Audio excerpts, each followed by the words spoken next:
In 1812, as Napoleon's empire stretched across Europe, a young man arrived in Paris with nothing but his family name and an ambitious vision. James Meyer de Rothschild, sent from Frankfurt by his father Meyer Amschel Rothschild, established what would become one of the most influential banking dynasties in French history. The Rothschild story isn't one of sudden wealth or dramatic conquest. It's a tale of strategic patience, family unity, and an understanding of power that transcends generations. Today, more than 2 centuries later, this family continues to wield significant influence over French banking and finance. Act 1. The Strategic Blueprint. Meyer Amschel Rothschild's strategy was revolutionary. He sent his 5 sons to establish banks in Europe's major financial centers: Frankfurt, London, Paris, Vienna, and Naples. This wasn't merely business expansion. It was the creation of Europe's first truly international banking network. James, whose Hebrew name Jacob was translated to James in Paris, formally created de Rothschild Frères in 1817, with his brothers as partners across Europe. What made this network unique was its structure. Unlike modern corporations with dispersed shareholders, every branch remained under direct family control, operating as a unified entity despite spanning multiple nations. The family employed a deliberate strategy to maintain this control. Endogamy within the family was essential to ensure wealth remained in family hands. Cousins married cousins, keeping both the fortune and the business knowledge within the dynasty. This practice, while controversial today, created an unprecedented level of trust and coordination across borders. Act 2. Building the French Empire. By 1823, the Paris house was firmly established as banker to the French government. But James de Rothschild understood that true power lay not just in lending money, but in becoming indispensable to the nation's development. James purchased a grand hotel in 1818 in the old Rue d'Artois, now Rue Laffitte, the richest and most modern part of Paris. His nephew described the first floor as splendid, with so much gold that visitors were dazzled for days. The poet Heinrich Heine called it the Versailles of a financial potentate. This wasn't mere ostentation, it was strategic positioning among Europe's elite. Following the July Revolution of 1830, James de Rothschild assembled the loan package to stabilize Louis Philippe's new government, and provided another loan in 1834. For this service, King Louis Philippe elevated him to Grand Officer of the Legion of Honor. The Rothschilds were no longer just bankers. They were kingmakers. Their financial growth was extraordinary. In 1815, the Paris banking house's capital amounted to £55,000. By 1852 it was £3,541,700. And in 1878, just 10 years after James's death, it reached £16,914,000, equivalent to billions in today's currency. Act 3. Beyond banking industrial dominance, the Rothschilds understood something crucial. The future belonged not just to those who lent money, but to those who built infrastructure. The French house played a major role in developing France and Europe's rail network, transforming transportation and commerce across the continent.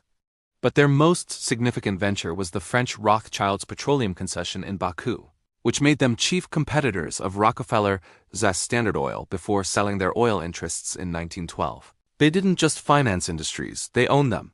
In 1962, the bank created Imitol, an umbrella company for their extensive mining ventures.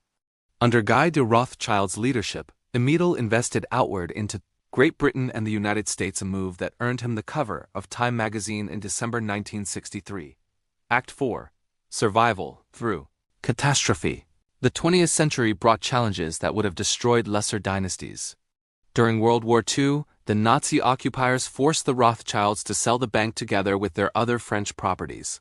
The family scattered, their empire seemingly destroyed. Yet survival was in their DNA. The bank was returned to the Rothschild family following France's liberation. Guy de Rothschild took over leadership in 1949 and rebuilt the empire with strategic vision.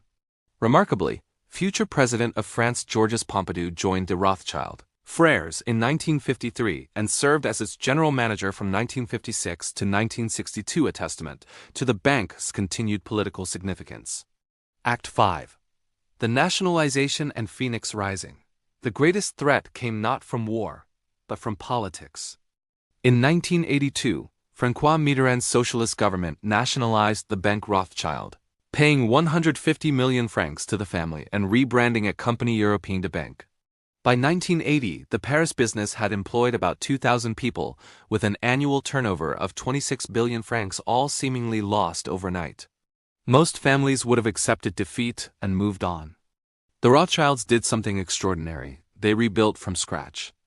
David de Rothschild, then 39, decided to stay and rebuild, creating Rothschild & C Bank with just 3 employees and 830,000 euros in capital.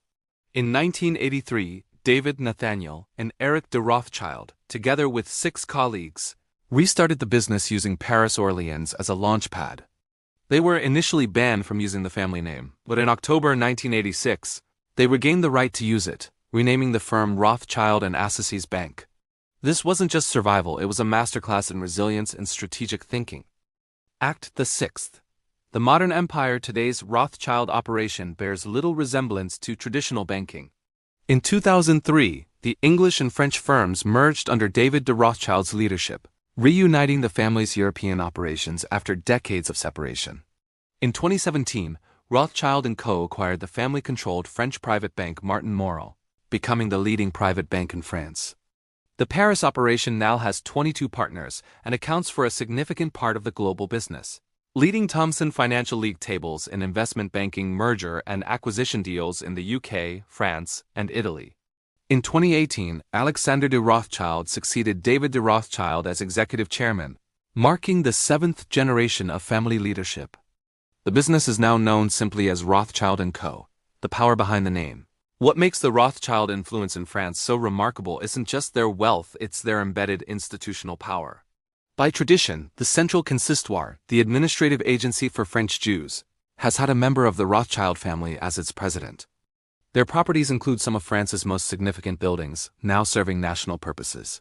Today, Rothschild businesses operate on a smaller scale than in the 19th century, but encompass diverse fields including real estate, financial services, mining, energy, agriculture, and winemaking. The firm now provides comprehensive services to over 4,000 private clients in 90 countries. Understanding the model, how quiet control works. The Rothschild model of influence differs fundamentally from modern corporate empires. They don't seek publicity or flashy headlines. Their power operates through network effects. Generations of relationships with governments, corporations, and elite families create access that money alone cannot buy. Advisory primacy. After World War II, the Rothschild banks transitioned toward advisory work and finance raising for commercial concerns, securing key roles in major mergers and acquisitions. Institutional memory. 7 generations of banking experience create knowledge repositories that competitors cannot replicate. Strategic patience. The family thinks in decades, not quarters. They rebuilt after nationalization over years, eventually regaining market leadership. Discretion as strategy. Unlike modern tycoons who court media attention, the Rothschilds operate quietly, making their influence less visible but more enduring. The lessons of durability. What allows one family to maintain influence across 2 turbulent centuries? Several factors emerge. Adaptability. From government bonds to railways to oil to modern investment banking, the Rothschilds continuously evolved their business model. Unity in diversity.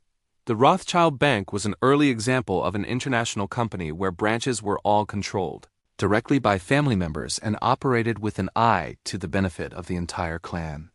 Principled opportunism. The family held themselves accountable for doing the right thing, turning down many potentially profitable ventures on questions of principle. This reputation for integrity became a competitive advantage. Resilience through crisis. Whether facing Napoleon's restrictions, Nazi persecution, or socialist nationalization, the family demonstrated remarkable ability to survive and rebuild. The modern reality. It's crucial to understand what the Rothschilds are and aren't today. During the 19th century, the family possessed the largest private fortune in the world, but their wealth declined over the 20th century and was divided among many descendants. By the last quarter of the 19th century, new joint stock banks and commercial banks in England, France, and Germany threatened their oligopolistic position, and they were no longer the first banking consortium. They don't control France's banking system in any conspiratorial sense. Modern France has large public and private banks, regulatory authorities, and diverse financial institutions. But the Rothschild name carries weight that transcends mere market share. Their focus shifted to mergers and acquisitions, asset management, and merchant banking, where they developed into a preeminent global organization securing key advisory roles in important complex transactions. Closing.